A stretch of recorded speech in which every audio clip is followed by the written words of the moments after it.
Alright, well, welcome back to another one. Thought I'd show y'all this hunt, so check it out.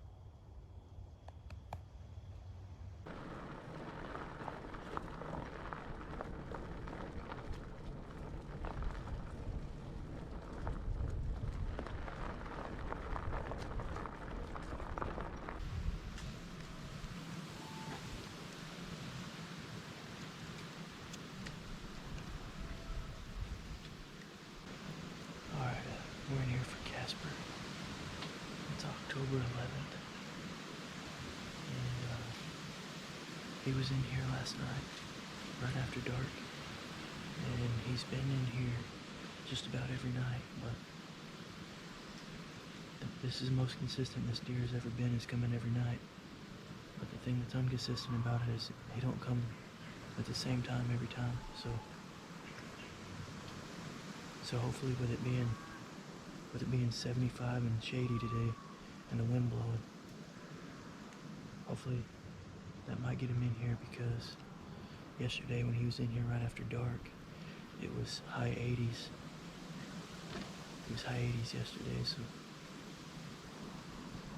and he's been coming in here regularly, so hopefully he's still in the area, and maybe with it being cooler and windy, maybe that'll make it happen.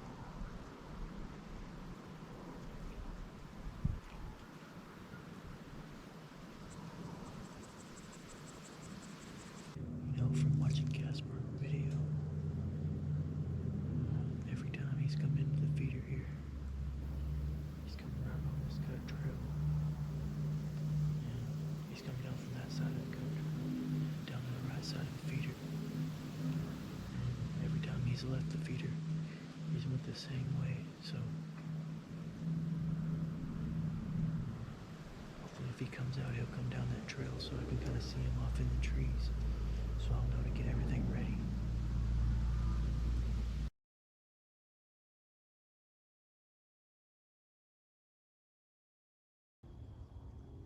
So, when there was about 30 minutes of daylight left, I was swearing that I was hearing something. You know, the wind was blowing a little bit, and trees were moving, and leaves were moving.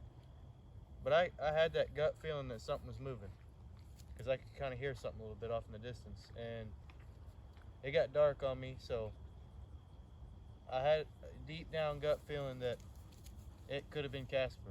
And I didn't want to spook him getting out of there, and I had my bike here, not too far behind my stand, laid down behind some trees, and I had that gut feeling, and so I got all my stuff back in my bag and got out of the tree, and because I had a feeling he was pretty close, so I moved out of there.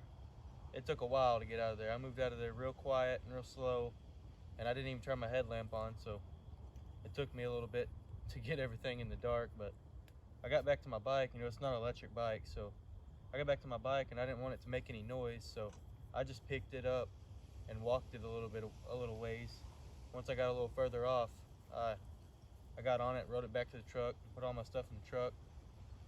Then I got home, and maybe 10 minutes, if that, I got a picture of him in there.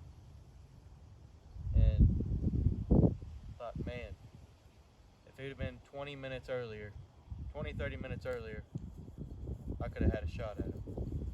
And now Mr. Split, he's showing up a little bit more, and at 8:50 this morning, he was in there hitting scrape. So, and last weekend in that cold front, he daylighted, so about the same time. So if he starts showing up a little more, I might hunt for him, and I might hunt for Casper. But the more I look at pictures, the more I realize they're both pretty nice deer. So whichever one I see in person, you know, I'll probably see him and kind of watch him for a minute, but whichever one I see might end up getting shot.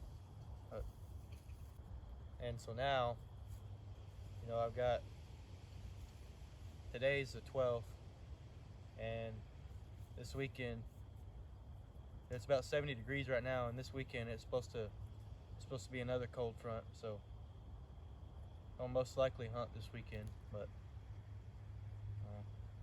we'll see what happens, I guess. As these bucks, everything's changing right now, but we'll we'll kind of see what happens and go from there.